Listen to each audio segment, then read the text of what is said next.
Hello ಸ್ನೇಹಿತರೆ, Kannada mister info ಚಾನಲ್ಗೆ ನಿಮಗೆಲ್ಲರಿಗೂ ಸ್ವಾಗತ. ಇವತ್ತು ನಾನು ಎಕ್ಸ್ಪ್ಲೇನ್ ಮಾಡೋ ಮೂವಿ ಹೆಸರು ವರ್ಸ್ಟ್ ಲೆವೆಲ್ 2 ಅಂತ. ಗುಜರಾತಿ ಮೂವಿ ಇದು. ಪಾರ್ಟ್ 1 ಆಲ್ರೆಡಿ ಬಂದಿದೆ. ಹಿಂದಿಯ ಸೈತಾನ್ ಮೂವಿನ ನೀವೆಲ್ಲ ನೋಡಿರ್ಬೋದು. ಈ ವರ್ಸ್ಟ್ನ ರಿಮೇಕೆ ಆ ಸೈತಾನ್ ಮೂವಿ. ಇವಾಗ ಈ ವರ್ಸ್ಟ್ನ ಪಾರ್ಟ್ 2 ಬಂದಿದೆ. ಇವನ್ ಅದರ ತರನೇ ಇದು ಕೂಡ ಬೆಸ್ಟ್ ಆಗಿದೆ. ಇದು ನನ್ನ ಅನಿಸಿಕೆ. ಆ್ಯಂಡ್ ನಿಮ್ಮ ಅನಿಸಿಕೆನ ಲಾಸ್ಟಲ್ಲಿ ನನಗೆ ಕಮೆಂಟ್ ಮೂಲಕ ತಿಳಿಸಿ. ಸೊ ಹೆಚ್ಚಿನ ಟೈಮ್ ವೇಸ್ಟ್ ಮಾಡದೆ ಸೀದಾ ಈ ಮೂವಿಯ ಕತೆಗಡೆ ಹೋಗೋಣ. ಸೊ ಪಾರ್ಟ್ 2 ಸ್ಟಾರ್ಟ್ ಮಾಡೋಗಿಂತ ಮುಂಚೆ ಪಾರ್ಟ್ 1 ಕತೆನ ಸಿಂಪಲ್ ಆಗಿ ನಿಮಗೆ ಹೇಳಿಬಿಡ್ತೀನಿ. ಪಾರ್ಟ್ 1 ಏನಾಗಿದೆ ಅಂದರೆ, ಒಂದು ಫ್ಯಾಮಿಲಿ ಇರುತ್ತೆ. ಅಥರ್ವ ಹಾಗೆ ಅವನ ಮಗಳು ಹಾಗೆ ಹೆಂಡತಿ. ಅವನ ಮಗಳ ಹೆಸರು ಆರ್ಯ ಅಂತ. ಸೊ ಹೀಗೆ ಹ್ಯಾಪಿಯಾಗಿದ್ದ ಫ್ಯಾಮಿಲಿಯಲ್ಲಿ ಒಬ್ಬ ವಶೀಕರಣ ಮಾಡೋನ್ ಬರ್ತಾನೆ. ಅವನೇ ಪ್ರತಾಪ್. ಈ ಪ್ರತಾಪ್ ಅಥರ್ವನ ಮಗಳನ್ನ ವಶೀಕರಣ ಮಾಡ್ತಾನೆ. ಅದು ಫುಡ್ ಅಲ್ಲಿ ಏನೋ ಒಂದು ಪಾಯ್ಸನ್ ಆಗಿ. ಅನಂತರ ಆ ವಶೀಕರಣ ಆಗಿದ್ದ ಮಗಳನ್ನ ಹಿಡ್ಕೊಂಡು ಆ ಫ್ಯಾಮಿಲಿಗೆ ಆ ವ್ಯಕ್ತಿ ಚಿತ್ರಹಿಂಸೆನ ಕೊಡ್ತಾ ಹೋಗ್ತಾನೆ. ಸೊ ಈ ಮೂವಿ ಇಡೀ ಅದೇ ಒಂದು ಚಿತ್ರಹಿಂಸೆನ ತೋರಿಸ್ತಾ ಹೋಗ್ತಾರೆ. ಅಂಡ್ ಲಾಸ್ಟ್ ಅಲ್ಲಿ ಹೇಗೂ ಈ ನಮ್ಮ ಹೀರೋ ಅಥರ್ವ ಅವೆಲ್ಲವನ್ನ ಕೂಡ ಮಣಿಸಿ ಲಾಸ್ಟ್ ಅಲ್ಲಿ ಆ ವಶೀಕರಣ ಮಾಡಿದ್ನಲ್ಲ ಆ ವ್ಯಕ್ತಿಯ ನಾಲಿಗೆನ ಕತ್ತರಿಸಿ ಎಲ್ಲವನ್ನ ಕೂಡ ಸ್ಟಾಪ್ ಮಾಡ್ತಾನೆ. ಆದ್ರೆ ಮಗಳು ಆರೆ ಮೇಲಿದ್ದ ಆ ವಶೀಕರಣ ಇನ್ನೂ ಕೂಡ ಹಾಗೆದಿರುತ್ತೆ. ಸೊ ಅದನ್ನ ಹೋಗಲಾಡ್ಲಿಕ್ಕೋಸ್ಕರ ಈ ವ್ಯಕ್ತಿ ಅಥರ್ವ ಏನ್ ಮಾಡ್ತಾನೆ, ಆ ವಶೀಕರಣ ಎಕ್ಸ್ಪರ್ಟ್ ಆಗಿದ್ದ ಪ್ರತಾಪ್ನ ತನ್ನ ಮನೆಯ ಗೋಡನಲ್ಲೇ ಕೂಡಿ ಹಾಕ್ತಾನೆ. ಅದು ಸುಮಾರು ವರ್ಷಗಳ ಕಾಲ. ಅಂಡ್ ಅದಾದ ನಂತರ ಈ ಪಾರ್ಟ್ 2 ಶುರುವಾಗುತ್ತೆ. ಈ ಪಾರ್ಟ್ 2 ಶುರುವಾಗಿದ್ದು ಒಂದು ಸುಮಾರು 12 ವರ್ಷಗಳ ನಂತರ. ಸೊ ಇವಾಗ ನಾನು ಈ ಪಾರ್ಟ್ 2 ಕತೆಗಡೆ ಬರ್ತೇನೆ. ಸೊ ಈ ಪಾರ್ಟ್ 2ನ ಸ್ಟಾರ್ಟಿಂಗ್ ಅಲ್ಲಿ ನಮಗೆ ಒಂದು ಸ್ಕೂಲ್ಗೆ ಹೋಗ್ತಿರುವ, ಅಂದ್ರೆ ಒಂದು ಗರ್ಲ್ಸ್ ಸ್ಕೂಲ್ಗೆ ಹೋಗ್ತಿರುವ ಆಲ್ಮೋಸ್ಟ್ ಎಲ್ಲಾ ಸ್ಟೂಡೆಂಟ್ ನ ತೋರಿಸ್ತಾರೆ. ಅಂಡ್ ಸ್ಟಾರ್ಟಿಂಗ್ ಅಲ್ಲಿ ಅವರು ಬೆಳಗ್ಗೆ ಮುಂಚೆ ಮನೆಯಿಂದ ಹೀಗೆ ಹೊರಡ್ತಾರೆ. ಲೈಕ್ ಕೆಲವರು ಅಪ್ಪ ಅಮ್ಮನ ಗಾಡಿಲಿ ಹೋದ್ರೆ, ಕೆಲವರು ಸ್ಕೂಲ್ ಬಸ್ ಅಲ್ಲಿ. ಸೊ ಇದೇ ರೀತಿ ಒಂದು 4-5 ಜನ ಹುಡುಗಿಯರು ಯಾವ ರೀತಿ ಸ್ಕೂಲ್ಗೆ ಹೋಗ್ತಾರೆ ಅಂತ ತೋರಿಸ್ತಾರೆ. ಅಂಡ್ ಮತ್ತೊಂದು ವಿಷಯ ಏನಪ್ಪಾ ಅಂದ್ರೆ, ಅವರೆಲ್ಲ ಓದ್ತಿರೋದು ಒಂದು ಗರ್ಲ್ಸ್ ಸ್ಕೂಲ್ ಅಲ್ಲಿ. ಸೊ ಗರ್ಲ್ಸ್ ಸ್ಕೂಲ್ ಆಗಿದ್ದ ಕಾರಣ ಅಲ್ಲಿನ ಸುರಕ್ಷತೆ ಕೂಡ ಅತ್ಯಂತ ಪ್ರಮುಖವಾದದ್ದು. ಅದಕ್ಕೋಸ್ಕರ ಅಲ್ಲಿನ ಪ್ರಿನ್ಸಿಪಲ್ ಆಗ್ಲಿ, ಅಲ್ಲಿದ್ದ ಎಲ್ಲಾ ಸ್ಟಾಫ್ ಆಗ್ಲಿ ಆಲ್ಮೋಸ್ಟ್ ಎಲ್ಲಾ ಮಕ್ಕಳನ್ನ ಕೂಡ ಚೆನ್ನಾಗಿ ನೋಡ್ಕೊಳ್ತಿದ್ರು. ಅವರ ಸೇಫ್ಟಿಗೋಸ್ಕರ ಏನೆಲ್ಲ ಮಾಡಬೇಕು, ಸ್ಕೂಲ್ ಎಲ್ಲಾ ತರದಲ್ಲೂ ಕೂಡ ಅತ್ಯಂತ ಮುಂದುವರೆದಿತ್ತು. ಅಂಡ್ ಅದಕ್ಕೋಸ್ಕರನೇ ಆಲ್ಮೋಸ್ಟ್ ಎಲ್ಲಾ ಫ್ಯಾಮಿಲಿಗಳು ಕೂಡ ಆ ಸ್ಕೂಲನ್ನ ಚೂಸ್ ಮಾಡ್ತಿದ್ರು. ಆದ್ರೆ ಒಂದಿನ, ಅಂದ್ರೆ ಇವತ್ತಿನ ದಿನ ಮಾತ್ರ ಆ ಸ್ಕೂಲ್ ಎಂದೂ ಕಂಡರಿಯದ ಒಂದು ಘಟನೆ ಆ ಸ್ಕೂಲಲ್ಲಿ ನಡೆಯುತ್ತೆ. ಅದೇನಂತ ಹೀಗೆ ನೋಡ್ತಾ ಹೋಗಿ. ಆ ದಿನ ಎಂದಿನಂತೆ ಎಲ್ಲಾ ಹುಡುಗಿಯರು ಯಾವತ್ತಿಗೆ ಸ್ಕೂಲ್ಗೆ ಹೋಗ್ಬೇಕು ಆ ಹೊತ್ತಿಗೆ ಆ ಸ್ಕೂಲ್ನ ಗೇಟ್ ಕ್ಲೋಸ್ ಆಗೋ ಮುಂಚೆ ಎಲ್ಲರೂ ಕೂಡ ಸ್ಕೂಲ್ಗೆ ಅಟೆಂಡ್ ಆಗ್ತಾರೆ. ಬೆಳಗಿನ ಎಲ್ಲಾ ಪೀರಿಯಡ್ ಆದ ನಂತರ ಆಲ್ಮೋಸ್ಟ್ ಎಲ್ಲಾ ಮಕ್ಕಳಿಗೆ ಕೂಡ ಅದೇ ಸ್ಕೂಲಲ್ಲಿರೋ ಕ್ಯಾಂಟೀನ್ ಅಲ್ಲಿ ಊಟದ ವ್ಯವಸ್ಥೆ ಇದ್ದಿರುತ್ತೆ. ಇದು ಇವತ್ತಂತಲ್ಲ, ಆಲ್ಮೋಸ್ಟ್ ಎಲ್ಲಾ ಡೇ ಕೂಡ ಊಟ ಅಲ್ಲಿ ಸಿಕ್ಕೇ ಸಿಗುತ್ತೆ. ಅಂಡ್ ಎಂದಿನಂತೆ ಕೂಡ ಎಲ್ಲಾ ಹುಡುಗಿಯರು ಆವತ್ತು ಆ ಮೆಸ್ಸಲ್ಲಿ ಕೂತು ಊಟ ಮಾಡ್ತಿರ್ತಾರೆ. ಆಲ್ಮೋಸ್ಟ್ ಎಲ್ಲ ಹುಡುಗಿಯರು ಕೂಡ ಒಂದೇ ರೀತಿಯ ಊಟನ ಕೊಟ್ಟಿರ್ತಾರೆ.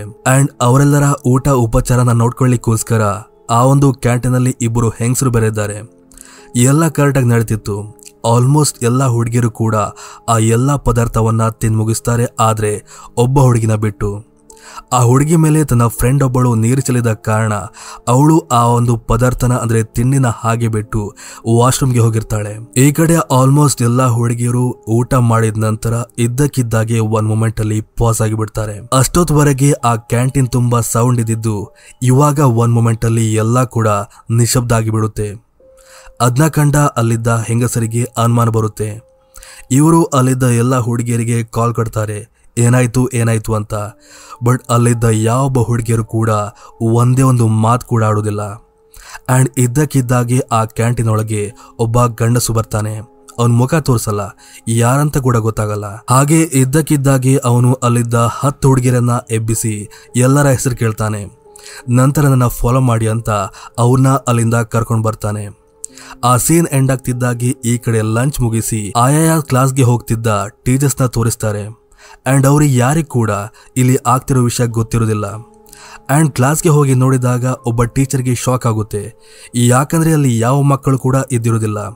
ಅಂಡ್ ಇನ್ನೇನು ಅವರಲ್ಲಿಂದ ಹೋಗ್ಬೇಕು, ಆವಾಗ ಮಾಡಿಂದ ಕೆಳಗಡೆ ಯಾರೋ ಬಿದ್ದ ಹಾಗೆ ಇವರಿಗೆ ಭಾಸವಾಗುತ್ತೆ. ಈ ಟೀಚರ್ ಹತ್ರ ಹೋಗಿ ಕಿಟಕಿ ನೋಡ್ತಾರೆ. ಅಂಡ್ ಕಂಡ ಕೂಡ್ಲೆ ಅವರಿಗೆ ಶಾಕ್ ಆಗಿ ಅದೇ ಕೂಡ್ಲೆ ಹೊರಗೋಗಿ ನೋಡಿದಾಗ ಅಲ್ಲಿ ಒಬ್ಬ ಹುಡುಗಿ ಸತ್ತು ಬಿದ್ದಿರ್ತಾಳೆ. ಒಬ್ಬ ಹುಡುಗಿ ಆ ಸ್ಕೂಲ್ನ ಮಾಡಿ ಮೇಲಿಂದ ಹಾರಿ ಆತ್ಮಹತ್ಯೆ ಮಾಡ್ಕೊಂಡು ಸತ್ತಿರ್ತಾಳೆ. ಅದನ್ನ ಕಂಡ ಅಲ್ಲಿದ್ದ ಸೆಕ್ಯೂರಿಟಿ ಗಾರ್ಡ್ ಕೂಡ ಶಾಕ್ ಆಗಿ ಅದೇ ಕೂಡಲೇ ಅವನು ಅಲ್ಲಿಂದ ಓಡಿ ಹೋಗಿ ಪ್ರಿನ್ಸಿಪಲ್ಗೆ ಹೇಳ್ತಾನೆ ಹೀಗೆ ಆಯ್ತು ಅಂತ. ಪ್ರಿನ್ಸಿಪಲ್ ಕೂಡ ಗಾಬರಿಂದ ಹೊರಗೆ ಬಂದು ನೋಡಿದಾಗ ಅಲ್ಲಿ ಖಾಲಿ ಒಬ್ಬ ಹುಡುಗಿ ಸತ್ತಿರ್ತಾಳೆ. ಆದ್ರೆ ಕತ್ತು ಮೇಲೆ ತಿಂದು ನೋಡಿದಾಗ ಆ ಸ್ಕೂಲ್ನ ಮಹಡಿಯ ಟಾಪ್ ಫ್ಲೋರ್ ಅಲ್ಲಿ ಅದೇ ಸ್ಕೂಲ್ನ 10 ಜನ ಹುಡುಗಿಯರು ನಿಂತು ಅಲ್ಲಿಂದ ಹಾರ್ಲಿಕ್ಕೆ ರೆಡಿ ಆಗಿರ್ತಾರೆ. ಅದನ್ನ ಕಂಡ ಪ್ರಿನ್ಸಿಪಲ್ ಆಗಿ ಎಲ್ಲಾ ಸ್ಟಾಫ್ಗಳಿಗೆ ಕೂಡ ಶಾಕ್ ಆಗುತ್ತೆ. ಪ್ರಿನ್ಸಿಪಲ್ ಅಂತೂ ತುಂಬಾ ಸೈಕ್ ಆಗಿದ್ಲು. ಅವಳಿಗೆ ಏನ್ ಮಾಡ್ಬೇಕಂತ ಗೊತ್ತಾಗ್ತಿರ್ಲಿಲ್ಲ. ಯಾಕಂದ್ರೆ ಪ್ರೆಸ್ಟೀಜಿಯಸ್ ಸ್ಕೂಲಲ್ಲಿ ಒಂದು ಸಾವಾಗಿದೆ ಅಂಡ್ ನೋಡಿದ್ರೆ 10 ಜನ ಹುಡುಗಿಯರು ಇನ್ನೂ ಕೂಡ ಸಾಯ್ಲಿಕ್ಕೆ ರೆಡಿಯಾಗಿ ನಿಂತಿದ್ದಾರೆ ಅಂದ್ರೆ ಅಫ್ಕೋರ್ಸ್ ಯಾರಿಗಾದ್ರೂ ಶಾಕ್ ಆಗುತ್ತೆ. ಅಂಡ್ ಮೇಲಿದ್ದ ಹುಡುಗಿಯರು ಒಂದೇ ಸಮನೆ ಬೇಡ್ತಿರ್ತಾರೆ ಮ್ಯಾಮ್ನ ಕಾಪಾಡಿ ಅಂತ. ಸೊ ಪ್ರಿನ್ಸಿಪಲ್ ಆಗಿ ಸ್ಟಾಫ್ ಅದೇ ಕೂಡಲೇ ಮಾಡಿ ಮೇಲೆ ಹೋಗ್ತಾರೆ ಅಂಡ್ ಹತ್ರ ಹೋಗಿ ಅವನ ಮುಟ್ಬೇಕು ಅನ್ನಷ್ಟಲ್ಲಿ ಎಲ್ಲ ಹುಡುಗಿಯರು ಕಿರಿಸ್ತಾರೆ ಮ್ಯಾಮ್ ಹತ್ರ ಬರಬೇಡಿ ಬಟ್ ನನ್ನ ಕಾಪಾಡಿ ಅಂತ. ಬಟ್ ಇವರಿಗೆ ನಿಜವಾಗ್ಲೂ ಅರ್ಥ ಆಗೋದಿಲ್ಲ. ಹತ್ರನೂ ಬರಬಾರ್ದು, ಕಾಪಾಡಬೇಕಂದ್ರೆ ಹೇಗೆ ಸಾಧ್ಯ ಅಂತ ಇವ್ರು ಕೇಳಿದಾಗ ಅವ್ರು ನನಗೆ ಆರ್ಡರ್ ಮಾಡಿದ್ದಾರೆ, ಅವ್ರ ಮಾತನ್ನ ಕೇಳಬೇಕು, ಅದಕ್ಕೋಸ್ಕರ ಹೀಗೆ ಮಾಡ್ತಿದ್ದೇವಂತ ಆ ಹುಡುಗಿಯರೆಲ್ಲರೂ ಹೇಳ್ತಾರೆ. ಈ ಪ್ರಿನ್ಸಿಪಲ್ಗೆ ಅರ್ಥ ಆಗುದಿಲ್ಲ. ಅವಳು ಕೂಗ್ತಾಳೆ ಯಾರದು ಏನಾಗ್ತಿದೆ ಏನಂತ. ನಿಮ್ಗೆಲ್ಲ ಕೈ ಮುಗ್ದು ಕೇಳ್ಕೊತೀನಿ, ದಯವಿಟ್ಟು ಅಲ್ಲಿಂದ ಕೆಳಗಿಳಿರಿ ಅಂತ ಇವಳು ಬೇಡ್ಕೋತಾಳೆ. ಬಟ್ ಆ ಹುಡುಗಿರು ಮಾತ್ರ ಇವ್ರ ಮಾತನ್ನ ಕೇಳಲ್ಲ. ಅವರೆಲ್ಲರೂ ಅಳ್ತಿರ್ತಾರೆ, ಗೋಗರಿತಾರೆ. ಆದ್ರೆ ಅವ್ರು ಯಾರು ಕೂಡ ಇಳಿಲಿಕ್ಕೆ ರೆಡಿ ಇಲ್ಲ. ಇದು ನಮಗೆ ಬಂದಿರೋ ಆರ್ಡರ್, ನಾವು ಇದನ್ನ ಮಾಡ್ಲೇಬೇಕಂತ ಅವರೆಲ್ಲರೂ ಅಳ್ತಿರ್ತಾರೆ. ಆ ಹುಡುಗಿಯರು ಹೇಳ್ತಿದ್ದ ಮಾತನ್ನ ಕಡೆಗಣಿಸಿ ಅಲ್ಲಿದ್ದ ಒಬ್ಬ ಹುಡುಗಿಯ ಕಾಲ್ನ ಹೋಗಿ ಟಚ್ ಮಾಡ್ತಾನೆ. ಅವನ ಉದ್ದೇಶ ಅವಳನ್ನ ಕಾಪಾಡ್ಬೇಕಂತ. ಆದ್ರೆ ಆ ಹುಡುಗಿಗೆ ಏನಾಗುತ್ತೋ ಗೊತ್ತಿಲ್ಲ, ಅವಳು ಇದ್ದಕ್ಕಿದ್ದಾಗಿ ಅಲ್ಲಿಂದ ಹಾರಿ ಸತ್ತೋಗ್ಬಿಡ್ತಾಳೆ. ಇವನ್ ಅಲ್ಲೇ ಪಕ್ಕದಲ್ಲಿದ್ದ ಮತ್ತೊಬ್ಬ ಹುಡುಗಿ ಕೂಡ ಸತ್ತೋಗ್ಬಿಡ್ತಾಳೆ. ಅದನ್ನ ಕಂಡ ಪ್ರಿನ್ಸಿಪಲ್ ಈ ಸೆಕ್ಯೂರಿಟಿ ಗಾರ್ಡ್ಗೆ ಸರಿಯಾಗಿ ಹೊಡಿತಾಳೆ. ನಿಂಗಿದು ಬೇಕಿತ್ತ, ಯಾಕೆ ಹತ್ರ ಹೋದೆ ಅಂತ ಅವಳಿನ್ನೂ ಕೂಡ ಸೈಕಾಗಿ ಆಡ್ಲಿಕ್ಕೆ ಸ್ಟಾರ್ಟ್ ಮಾಡ್ತಾಳೆ. ಅಂಡ್ ನೋಡ್ತಿದ್ದಾಗೆ ಅವರೆಲ್ಲರ ಕಣ್ ಮುಂದೆನೆ ಅಷ್ಟು ಜನ ಹುಡುಗಿಯರು ಮೇಲಿಂದ ಕೆಳಗಾರಿ ಸತ್ತೋಗ್ಬಿಡ್ತಾರೆ. ಅಂಡ್ ಆ ಸೀನ್ ಎಂಡ್ ಆಗ್ತಿದ್ದಾಗೆ ನೆಕ್ಸ್ಟ್ ಸೀನ್ ಅಲ್ಲಿ ನಮಗೆ ಅಥರ್ವ ಹಾಗೆ ಅವರ ಮಗಳು ಆರ್ಯನ ತೋರಿಸ್ತಾರೆ. ಪಾರ್ಟ್ 1 ಅಲ್ಲಿ ನಾವೆಲ್ಲ ನೋಡಿದ್ವಲ್ಲ, ಅವರೇ ಅವರು. ಆರ್ಯ ಇನ್ನೂ ಕೂಡ ವಶೀಕರಣದ ಎಫೆಕ್ಟ್ ಅಲ್ಲಿದ್ದು ಅಥರ್ವ ಅವಳನ್ನ ನೋಡ್ಕೋತಿದ್ದ. ಹೀಗಿರುವಾಗ ಅಥರ್ವಗೆ ಈ ಸ್ಕೂಲಲ್ಲಿ ಆಗ್ತಿದ್ದ ಎಲ್ಲಾ ಘಟನೆಗಳು ಟಿವಿ ನ್ಯೂಸ್ ಮೂಲಕ ಗೊತ್ತಾಗುತ್ತೆ. ಅಂಡ್ ಆ ಘಟನೆನೆಲ್ಲ ಕಂಡು ಕೂಡಲೇ ಅವನಿಗೆ ನೆನಪಾಗಿದ್ದೆ ವಶೀಕರಣ. ತಾನು ಕೂಡಿ ಹಾಕಿದ್ದ ಆ ವ್ಯಕ್ತಿ ತರನೇ ಯಾರೊಬ್ಬ ವ್ಯಕ್ತಿ ಇರಬೇಕು, ಅವನೇ ಇದನ್ನೆಲ್ಲ ಮಾಡ್ತಿರ್ಬೋದಂತ ಅವನು ಅದೇ ಕೂಡಲೇ ಆ ಗೋಡನ್ಗೆ ಹೋಗ್ತಾನೆ. ಆ ಪ್ರತಾಪ್ನ ಕೂಡಿ ಹಾಕಿದ್ದಲ್ಲ ಅದೇ ಗೋಡನ್ಗೆ ಹೋಗಿ ಅವನ್ನ ಬಾಯ್ ಬಿಡಿಸ್ಲಿಕ್ಕೆ ಟ್ರೈ ಮಾಡ್ತಾನೆ. ನಿಂತರ ವಶೀಕರಣ ಮಾಡೋರು ಇನ್ಯಾರಾದ್ರೂ ಇದ್ದಾರಂತ. ಬಟ್ ಆ ವ್ಯಕ್ತಿ ಏನು ಕೂಡ ಮಾತಾಡೋದಿಲ್ಲ, ಬಟ್ ಬದಲಾಗಿ ಒಂದು ಎಕ್ಸ್ಪ್ರೆಷನ್ ಕೊಡ್ತಾನೆ. ಆ ಎಕ್ಸ್ಪ್ರೆಷನ್ ಮೂಲಕ ಇವನಿಗೆ ಗೊತ್ತಾಗುತ್ತೆ ಈ ಪ್ರತಾಪ್ನ ಹುಡ್ಕೊಂಡು ಯಾರೊಬ್ಬ ಮತ್ತೊಬ್ಬ ವಶೀಕರಣ ಮಾಡೋನು ಬಂದಿದ್ದಾನೆ. ಅವನು ಈ ಶಾಲಾ ವಿದ್ಯಾರ್ಥಿಗಳ ಮೂಲಕ ಪ್ರತಾಪ್ನ ಪಡ್ಕೊಳ್ಳಿಕ್ಕೆ ಟ್ರೈ ಮಾಡ್ತಿದ್ದಾನಂತ ಅವನಿಗೆ ಗೊತ್ತಾಗುತ್ತೆ. ಆ ಸೀನ್ ಎಂಡ್ ಆಗ್ತಿದ್ದಾಗೆ ಅಲ್ಲಿಂದ ಸೀನ್ ಮತ್ತೆ ಪುನಃ ಶಾಲೆಗೆ ಬರುತ್ತೆ. ಆ ಒಂದು ಸುದ್ದಿ ಎಲ್ಲಾ ಕಡೆ ಹರಡ್ತಿದ್ದಾಗೆ ಆ ಎಲ್ಲಾ ಮಕ್ಕಳ ಪೇರೆಂಟ್ಸ್ ಕೂಡ ಗಾಬರಿಯಲ್ಲಿ ಶಾಲೆ ಎದುರು ಇಕ್ಕಟ್ಟಾಗ್ತಾರೆ. ಅದಲ್ಲದೆ ಆ ಹೊತ್ತಿಗೆ ಪೊಲೀಸರು ಕೂಡ ವಿಚಾರಣೆಗೆ ಬಂದಿರ್ತಾರೆ. ಪೊಲೀಸರು ಬಂದ ಕೂಡಲೇ ವಿಚಾರಣೆ ಮಾಡಿದ್ದೆ ಆ ಸೇಫ್ ಆಗಿದ್ಲಲ್ಲ ಆ ಒಬ್ಬ ಹುಡುಗಿ, ಅವಳು ತಿಂಡಿ ಮಾಡದೆ ವಾಶ್ರೂಮ್ಗೆ ಹೋಗಿದ್ಲು ಅಂತ ನಾ ಅವಾಗಷ್ಟೇ ಹೇಳಿದ್ದೆ. ಸೊ ಇದೆಲ್ಲದರ ಮೂಲಕ ನಮ್ಗೆ ಗೊತ್ತಾಗುತ್ತೆ ಆ ವಶೀಕರಣ ಆಗಿದ್ದು ಅವರೆಲ್ಲರೂ ತಿಂದ ಆ ಊಟದಿಂದ. ಆ ಹುಡುಗಿ ಒಬ್ಬಳೆ ಆ ಊಟದಿಂದ ಎಸ್ಕೇಪ್ ಆಗಿದ್ಲು, ಅದಕ್ಕೋಸ್ಕರ ಅವಳು ಆ ವಶೀಕರಣದಿಂದ ಬಚಾವಾಗಿದ್ಲು. ಪೊಲೀಸರು ಅವಳನ್ನ ವಿಚಾರಣೆ ಮಾಡ್ತಾರೆ, ಆದ್ರೆ ಅಲ್ಲವರಿಗೆ ಅವಳಿಂದ ಯಾವುದೇ ಮಾಹಿತಿ ಸಿಗುದಿಲ್ಲ. ಅದಾದ ನಂತರ ಪೊಲೀಸರು ಸೀದಾ ಕ್ಯಾಂಟೀನ್ಗೆ ಹೋಗ್ತಾರೆ. ಅಲ್ಲಿ ಆಲ್ಮೋಸ್ಟ್ ಎಲ್ಲ ಹುಡುಗಿರು ಆವಾಗ ಯಾವ ರೀತಿ ಸ್ಟೇಬಲ್ ಆಗಿ ಕೂತಿದ್ರು ಇವಾಗ ಕೂಡ ಹಾಗೆ ಕೂತಿರ್ತಾರೆ. ಪೊಲೀಸರಿಗೆ ನಿಜವಾಗ್ಲೂ ಅರ್ಥ ಆಗುದಿಲ್ಲ ಈ ಹುಡುಗಿರೆಲ್ಲ ಯಾಕೆಗೆ ಆಡ್ತಿದ್ದಾರೆ ಅಂತ. ಆವಾಗ ಅಲ್ಲಿದ್ದ ಒಬ್ಬ ಹುಡುಗಿ ಎದ್ದು ಬಂದು ಆ ಪೊಲೀಸ್ಗೆ ಒಂದು ಮೆಸೇಜ್ ಕೊಡ್ತಾಳೆ. ಅಂಕಲ್ ನಮಗೆ ಒಂದು ಮೆಸೇಜ್ ಕೊಟ್ಟಿದ್ದಾರೆ, ನಾವದನ್ನ ನಿಮಗೆ ತಲುಪಿಸ್ಬೇಕಂತ. ಏನ್ ಮೆಸೇಜ್ ಅಂತ ಕೇಳಿದಾಗ ಅವಳು ಹೇಳ್ತಾಳೆ, ಪ್ರತಾಪ್ ಹೆಸರಿನ ಒಬ್ಬ ವ್ಯಕ್ತಿ ಇದ್ದಾನಂತೆ, ಆ ವ್ಯಕ್ತಿ ಈ ಅಂಕಲ್ಗೆ ಬೇಕಂತೆ, ನೀವು ಕೊಡ್ಬೇಕಂತ ಆ ಹುಡುಗಿ ಹೇಳ್ತಾಳೆ. ಆದ್ರೆ ಪೊಲೀಸರಿಗೆ ಹಾಗೆ ಅಲ್ಲಿದ್ದ ಎಲ್ಲಾ ಸ್ಟಾಫ್ಗಳಿಗೆ ಈ ಪ್ರತಾಪ್ ಯಾರಂತಾನೆ ಗೊತ್ತಾಗುದಿಲ್ಲ. ಯಾರು ಈ ಪ್ರತಾಪ್, ಎಲ್ಲಿಂದ ತರಬೇಕು ಅಂತ ಅವ್ರು ಕೇಳಿದಾಗ ಆ ಹುಡುಗಿ ಮತ್ತೆ ಹೇಳ್ತಾಳೆ, ಅದ್ ನಮ್ಗೆ ಗೊತ್ತಿಲ್ಲ, ನಮ್ಗೆ ಈ ರೀತಿ ಹೇಳಲಿಕ್ಕೆ ಆರ್ಡರ್ ಮಾಡಿದ್ದಾರೆ, ಅದಕ್ಕೋಸ್ಕರ ಈ ರೀತಿ ಹೇಳ್ತಿದ್ದೇವೆ. ಇಫ್ ಇನ್ ಕೇಸ್ ಆ ವ್ಯಕ್ತಿನ ತಂದು ಕೊಡದೇ ಇದ್ರೆ ಇಡೀ ಊರೇ ಸ್ಮಶಾನ ಆಗುತ್ತೆ ಅಂತ ಅಂಕಲ್ ಹೇಳಿದ್ದಾರೆ, ನಾವಿದ್ನ ಮಾಡ್ಲೇಬೇಕಂತ ಅವಳಲ್ಲೇ ಮಾತು ನಿಲ್ಲಿಸ್ತಾಳೆ. ಹಾಗೆ ಅವಳು ಅಲ್ಲಿದ್ದ ಎಲ್ಲ ಹುಡುಗರಿಗೆ ಹೇಳ್ತಾಳೆ, ಅಂಕಲ್ ಹೇಳಿದ ಮೆಸೇಜ್ನ ಮುಟ್ಟಿಸಿ ಆಗಿದೆ, ನಾವೀಗ ಮಾಡಬೇಕಾಗಿರೋ ಕೆಲಸನ ಮಾಡ್ಬೇಕಂತ. ಅವಳು ಆ ಮಾತ್ ಮುಗಿಸಿದಾಗ್ಲೇ ಇದ್ದಕ್ಕಿದ್ದಾಗೆ ಆಲ್ಮೋಸ್ಟ್ 10-15 ಜನ ಹುಡುಗಿಯರು ಅಲ್ಲಿಂದ ಎದ್ ನಿಂತು ವಿಕೃತವಾಗಿ ಬಿಹೇವ್ ಮಾಡ್ತಾ ಆ ಸ್ಕೂಲಿಂದ ಹೊರಬಂದು ಎಲ್ಲರ ಮೇಲೆ ಅಂದ್ರೆ ಸಿಕ್ಕವ್ರ ಮೇಲೆ ಅಟ್ಯಾಕ್ ಮಾಡ್ಲಿಕ್ಕೆ ಶುರು ಮಾಡ್ತಾರೆ. ಕೆಲವು ಹುಡುಗಿಯರು ಬೈಕಲ್ಲಿ ಹೋಗ್ತಿದ್ದ ಕೆಲವು ಜನರಿಗೆ ತೊಂದರೆ ಕೊಟ್ರೆ, ಇನ್ನ ಕೆಲವರು ಬಸ್ಸಲ್ಲಿ ಹೋಗ್ತಿದ್ದ ಡ್ರೈವರ್ ಮೇಲೆ ಅಟ್ಯಾಕ್ ಮಾಡಿ ಅಲ್ಲಿದ್ದ ಆಲ್ಮೋಸ್ಟ್ ಎಲ್ಲಾ ಜನರನ್ನ ಕಚ್ಚಿ ಬರೀ ಬಾಯಲ್ಲೇ ತಿಂದು ಸಾಯಿಸ್ತಿದ್ರು. ನಿಜ ಹೇಳ್ಬೇಕಂದ್ರೆ ಇಡೀ ಸಿಟಿಯೇ ಆ ಹುಡುಗರಿಂದ ಸ್ಮಶಾನ ಆಗಿ ಹೋಗಿತ್ತು. ಇದನ್ನೆಲ್ಲ ಕಂಡ ಪೊಲೀಸ್ ಎಲ್ಲಾ ಫ್ಯಾಮಿಲಿಯವರಿಗೆ ಅಂದ್ರೆ ಸಿಟಿಲಿದ್ದ ಎಲ್ಲಾ ಜನರಿಗೆ ವಾರ್ನ್ ಮಾಡ್ತಾರೆ. ಯಾರು ಕೂಡ 1-2 ದಿನಗಳ ಕಾಲ ಮನೆಯಿಂದ ಹೊರಬಾರಬಾರ್ದಂತ ಒಂದು ಘೋಷಣೆನ ಮಾಡಿಬಿಡ್ತಾರೆ. ಹಾಗೆ ಈ ಕಡೆ ಕ್ಯಾಂಟೀನ್ ಒಳಗೆ ಉಳಿದಿದ್ದ ಕೆಲವು ಹುಡುಗಿಯರನ್ನ ಈ ಪೊಲೀಸರು ಹಾಗೆ ಪ್ರಿನ್ಸಿಪಲ್ ಅವರು ಸಮಾಧಾನ ಮಾಡಬೇಕಾಗಿತ್ತು. ಬಟ್ ಅವ್ರ ಕೈಲಿ ಅದು ತುಂಬಾ ಕಷ್ಟ ಆಗಿದ್ದ ಕಾರಣ ಹೊರಗಿದ್ದ ಅವರೆಲ್ಲರ ಪೇರೆಂಟ್ಸ್ ನ ಕ್ಯಾಂಟೀನ್ ಒಳಗೆ ಬಿಡ್ತಾರೆ. ಇವನ್ ಪೇರೆಂಟ್ಸ್ ಗಳ ಮಾತನ್ನ ಕೂಡ ಆ ಹುಡುಗಿಯರೆಲ್ಲ ಕೂಡ ಕೇಳೋದಿಲ್ಲ. ಯಾಕಂದ್ರೆ ಅವರೆಲ್ಲ ಕೂಡ ವಶೀಕರಣದಲ್ಲಿದ್ದಾರೆ. ಯಾವ ವ್ಯಕ್ತಿ ಅವ್ರ ಮೇಲೆ ವಶೀಕರಣ ಮಾಡಿದ್ದಾನೋ ಆ ವ್ಯಕ್ತಿ ಮಾತನ್ನ ಮಾತ್ರ ಅವ್ರು ಕೇಳೋಕೆ ಸಾಧ್ಯ. ಇದನ್ನೆಲ್ಲ ಕಂಡು ಅಲ್ಲಿದ್ದ ಪೊಲೀಸ್ ಆಗಿ ಪ್ರಿನ್ಸಿಪಲ್ ಸ್ಟಾಫ್ ಅವರಿಗೆ ನಿಜವಾಗ್ಲೂ ಕೂಡ ಶಾಕ್ ಆಗುತ್ತೆ. ಇದನ್ನೆಲ್ಲ ಯಾವ ರೀತಿ ಕಂಟ್ರೋಲ್ ಮಾಡ್ಬೇಕಂತ ಅವರಿಗೆ ಗೊತ್ತಾಗದೆ ಒದ್ದಾಡ್ತಿರುವಾಗ ಆವಾಗಲ್ಲಿ ಸರ್ಪ್ರೈಸ್ಲಿ ಅಥರ್ವನ ಎಂಟ್ರಿ ಆಗುತ್ತೆ. ಅವನೇ ಖುದ್ದಾಗಿ ಆ ಸ್ಕೂಲ್ಗೆ ಬಂದಿರ್ತಾನೆ. ಹಾಗೆ ಅವನು ಪೊಲೀಸರಿಗೆ ಹೇಳ್ತಾನೆ, ಇದೆಲ್ಲದರ ಹಿಂದಿರೋ ವ್ಯಕ್ತಿ ಪ್ರತಾಪ್. ಆ ಪ್ರತಾಪ್ ವ್ಯಕ್ತಿ ಎಲ್ಲಿದ್ದಾನಂತ ನಂಗೆ ಗೊತ್ತು. ಸುಮಾರು ವರ್ಷಗಳ ಕಾಲ ನಾನೇ ಅವನ್ನ ಕೂಡಿ ಹಾಕಿದ್ದೇನಂತ. ಬಟ್ ಪೊಲೀಸರಿಗೆ ಈ ಪ್ರತಾಪ್ ಯಾರು, ಇಲ್ಲೇನಾಗ್ತಿದೆ ಅಂತ ಅರ್ಥ ಆಗುದಿಲ್ಲ. ಬ್ರೀಫ್ ಆಗಿ ಹೇಳಿ ಅಂತ ಹೇಳಿದಾಗ ಅವನು ಹೇಳ್ತಾನೆ, ಸುಮಾರು ವರ್ಷಗಳ ಹಿಂದೆ ಅದೇ ಪ್ರತಾಪ್ ವ್ಯಕ್ತಿ ನನ್ನ ಮಗಳ ಮೇಲೆ ವಶೀಕರಣ ಮಾಡಿ ಅವಳಿಗೆ ಚಿತ್ರಹಿಂಸೆ ಕೊಡ್ತಿದ್ದ. ಅಂಡ್ ಲಾಸ್ಟಲ್ಲಿ ಹೇಗೋ ಮಾಡಿ ನಾನು ಅವಳನ್ನ ಕಾಪಾಡಿ ಆ ವ್ಯಕ್ತಿನ ನನ್ನ ಮನೆಯ ಗೋಡನಲ್ಲಿ ಬಂದಿ ಮಾಡಿಟ್ಟಿದ್ದೇನೆ. ಇವಾಗ ಆ ಪ್ರತಾಪ್ ನನ್ನ ವಶದಲ್ಲಿದ್ದಾನೆ. ಅವನ್ನ ಬಿಡಿಸ್ಕೊಂಡು ಹೋಗ್ಲಿಕ್ಕೆ ಬಂದಿರೋದೇ ಈ ಮತ್ತೊಬ್ಬ ವಶೀಕರಣ ಗೊತ್ತಿರೋನು. ಅಂಡ್ ಮತ್ತೊಂದು ವಿಷಯ ಏನಪ್ಪಾ ಅಂದ್ರೆ, ಯಾವ ರೀತಿ ನನ್ನ ಮಗಳಿಗೆ ಫುಡ್ ಅಲ್ಲಿ ಪಾಯ್ಸನ್ ಹಾಕಿ ವಶೀಕರಣ ಮಾಡಿದ್ನೋ ಅದೇ ರೀತಿಯಾಗಿ ಈ ಎಲ್ಲಾ ಹುಡುಗಿಯರಿಗೆ ಅವರು ತಿಂದ ಊಟದಲ್ಲಿ ಪಾಯ್ಸನ್ ಹಾಕಿ ವಶೀಕರಣ ಮಾಡಿದ್ದಾನೆ. ಹಾಗೆ ಆ ವ್ಯಕ್ತಿ ಇಲ್ಲೆಲ್ಲೋ ಇದ್ದಾನೆ. ಯಾಕಂದ್ರೆ ವಶೀಕರಣ ಮಾಡಿದವರು ವಶೀಕರಣಕ್ಕೆ ಒಳಗಾದವ್ರನ್ನ ಕಂಟ್ರೋಲ್ ಮಾಡಲಿಕ್ಕೆ ಅವರ ಅಕ್ಕಪಕ್ಕದಲ್ಲಿರಬೇಕು. ಸೊ ಖಂಡಿತವಾಗಿ ಆ ವ್ಯಕ್ತಿ ಇಲ್ಲೆಲ್ಲೋ ಇದ್ದಾನಂತ ಹೇಳ್ತಿದ್ದಾಗ್ಲೇ ಅವನ ಎಂಟ್ರಿ ಅಲ್ಲಾಗುತ್ತೆ. ಎಸ್, ಅದೇ ಕ್ಯಾಂಟೀನ್ನ ಮೂಲೆಯಲ್ಲಿ ಆ ವ್ಯಕ್ತಿ ಬಹಳ ಗೌಪ್ಯವಾಗಿ ಕೂತಿದ್ದ. ಹಾಗೆ ಅಥರ್ವ ಅವನ ವಿಷಯ ಹೇಳ್ತಿದ್ದಾಗ್ಲೇ ಆ ವ್ಯಕ್ತಿ ಎದುರಿಗೆ ಬರ್ತಾನೆ. ಇವನೇ ನೋಡಿ ಆ ವಶೀಕರಣ ಮಾಡಿದ ವ್ಯಕ್ತಿ. ಅವನ ಹೆಸರು ರಾಜ್ನಾಥ್ ಅಂತ.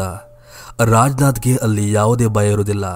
ಅವನು ರಾಜರೋಷವಾಗಿ ಅವರ ಹತ್ತಿರ ಬಂದು ಬಹಳ ವಿಚಿತ್ರವಾಗಿ ಮಾತಾಡಲಿಕ್ಕೆ ಸ್ಟಾರ್ಟ್ ಮಾಡ್ತಾನೆ.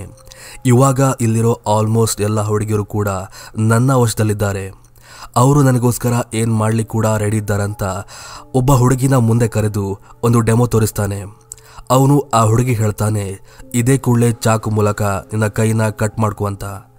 ನೋಡ್ತಿದ್ದಾಗೆ ಆ ಹುಡುಗಿ 2-3 ಸಲ ಚಾಕು ಮೂಲಕ ಕೈನ ಕಟ್ ಮಾಡ್ಕೋತಾಳೆ.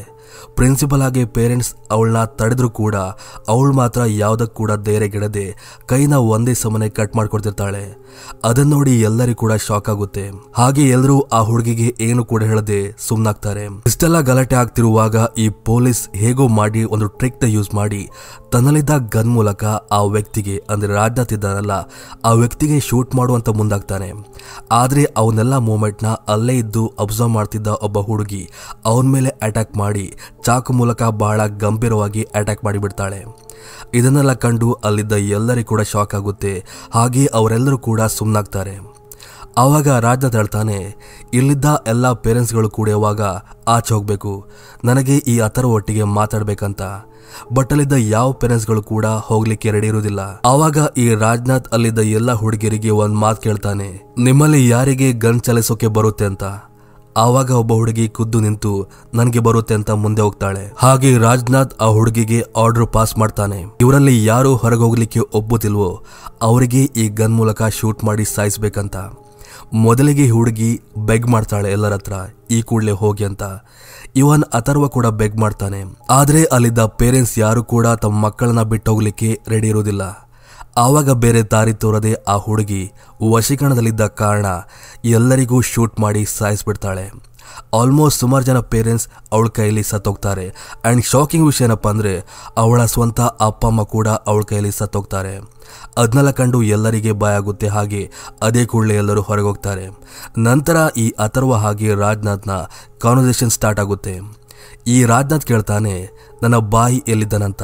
ಆಕ್ಚುಲಿ ಪ್ರತಾಪ್ ರಾಜ್ನಾಥ್ನ ಅಣ್ಣನ್ ತರ ಇದ್ದ. ಅಂದ್ರೆ ಅವನು ಗುರುವಾಗಿದ್ರು ಕೂಡ ಅವರಿಬ್ರು ತುಂಬಾ ಕ್ಲೋಸ್ ಆಗಿದ್ರು. ಅವನಿಂದನೇ ಈ ವ್ಯಕ್ತಿ ರಾಜ್ನಾಥ್ ಎಲ್ಲಾ ವಶೀಕರಣದ ವಿದ್ಯೆಯನ್ನ ಕಲ್ತಿದ್ದ. ಆದ್ರೆ ಅವನಿಗಿಂತ ಜಾಸ್ತಿ ವಿಕೃತ ಈ ರಾಜ್ನಾಥ್ ಆಗಿದ್ದ.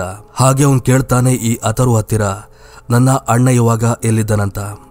ಅದಕ್ಕೆ ಇವನು ಅಥರ್ವ ಯಾವುದೇ ರೀತಿಯ ಕೇರ್ ಮಾಡದೆ ಖಡಾಖಂಡಿತವಾಗಿ ಹೇಳ್ತಾನೆ, ನಾನವನ್ನ ಬಂದಿ ಮಾಡಿ ನನ್ನ ಮನೆಯ ಗೋಡನಲ್ಲಿ ಇಟ್ಟಿದ್ದೇನಂತ. ಅದನ್ನ ಕೇಳಿ ಇವನಿಗೆ ನಿಜವಾಗ್ಲೂ ಶಾಕ್ ಆಗುತ್ತೆ. ಅಷ್ಟು ವಿದ್ಯಾಶಕ್ತಿ ಗೊತ್ತಿರೋ ವ್ಯಕ್ತಿನ ಇವನು ಬಂದಿ ಮಾಡಲಿಕ್ಕೆ ಹೇಗೆ ಸಾಧ್ಯ ಅಂತ. ಆಗ ರಾಜ್ನಾಥ್ ಹೇಳ್ತಾನೆ, ಈ ಕೂಡ್ಲೆ ಆ ವ್ಯಕ್ತಿ ಅಂದ್ರೆ ನನ್ನ ಗುರುನ ನನಗೆ ಒಪ್ಪಿಸು, ಇಲ್ಲಾಂದ್ರೆ ಇಲ್ಲಿದ್ದ ಎಲ್ಲಾ ಹುಡುಗಿರು ಕೂಡ ಸತ್ತೋಗ್ತಾರೆ. ಇವ್ರು ಮಾತ್ರ ಅಲ್ಲ, ಇಡೀ ಸಿಟಿಯ ನಾಶವಾಗುತ್ತೆ ಅಂತ ಅವನಿಗೆ ಭಯಪಡಿಸ್ತಾನೆ. ಆದ್ರೆ ಅಥರ್ವ ಮಾತ್ರ ಕಲ್ಲು ಬಂಡೆ ತರ ನಿಂತಿದ್ದ. ಯಾಕಂದ್ರೆ ಇದೆಲ್ಲವನ್ನ ಕೂಡ ಅವನು ಆವಾಗ್ಲೇ ನೋಡಿಬಿಟ್ಟಿದ್ದ. ತನ್ನ ಮಗಳ ಒಟ್ಟಿಗೆ ಆಗಿದ್ದ ಅಷ್ಟು ಘಟನೆ ಕೂಡ ಅವನು ತನ್ನ ಕಣ್ಣಾರೆ ನೋಡಿದ್ದ. ಆದ ಕಾರಣ ಅದವನಿಗೆ ಎಷ್ಟು ಅಫೆಕ್ಟ್ ಮಾಡೋದಿಲ್ಲ. ಅವನು ಹೇಳ್ತಾನೆ, ಇಲ್ಲಿರೋ ಯಾವ ಹುಡುಗಿರು ಕೂಡ ನನಗೆ ಸಂಬಂಧ ಇಲ್ಲ. ಇವರು ಸತ್ರೇನು ಬಿಟ್ರೇನು, ಆದ್ರೆ ಯಾವುದೇ ಕಾರಣ ಕೂಡ ಆ ವ್ಯಕ್ತಿನ ನಿನ್ನ ಕೈಗೆ ಕೊಡೋದಿಲ್ಲ ಅಂತ ಹೇಳ್ತಾನೆ. ಆವಾಗ ರಾಜ್ನಾಥ್ ಏನಾದರೂ ಪ್ರಪೋಸಲ್ ಇದೆ ಅಂತ ಕೇಳಿದಾಗ ಇವನು ಅದೇ ಕೂಡಲೇ ಒಂದು ಪ್ರಪೋಸಲ್ನ ಮುಂದಿಡ್ತಾನೆ.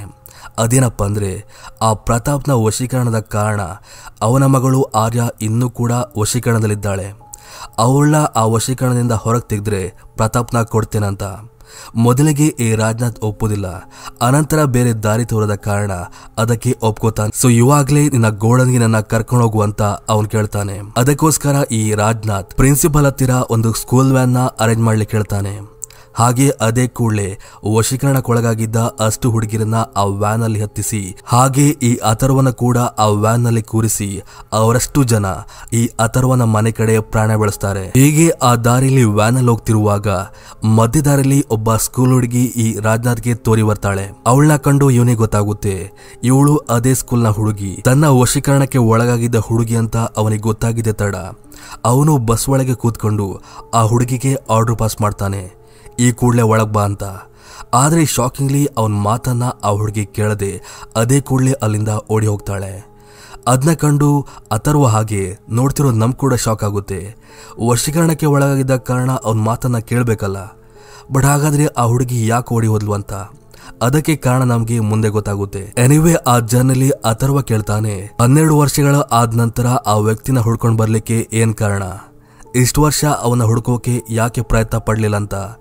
ಅದಕ್ಕೆ ರಾಜ್ನಾಥ್ ಹೇಳ್ತಾನೆ, ನಾನು 1-2 ವರ್ಷಗಳ ಕಾಲ ಹುಡುಕೋಕೆ ಪ್ರಯತ್ನ ಪಟ್ಟೆ. ಆದ್ರೆ ಆಮೇಲೆ ನನಗೆ ನಾನೇ ಅಂದ್ಕೊಂಡೆ, ಈ ನನ್ನ ಗುರುಗಳು ಆವಾಗವಾಗ ಸಿದ್ಧಿನ ಪಡ್ಕೊಳ್ಳಿಕ್ಕೋಸ್ಕರ ತುಂಬಾ ವರ್ಷಗಳ ಕಾಲ ಕಣ್ಮರೆ ಆಗ್ತಾರೆ.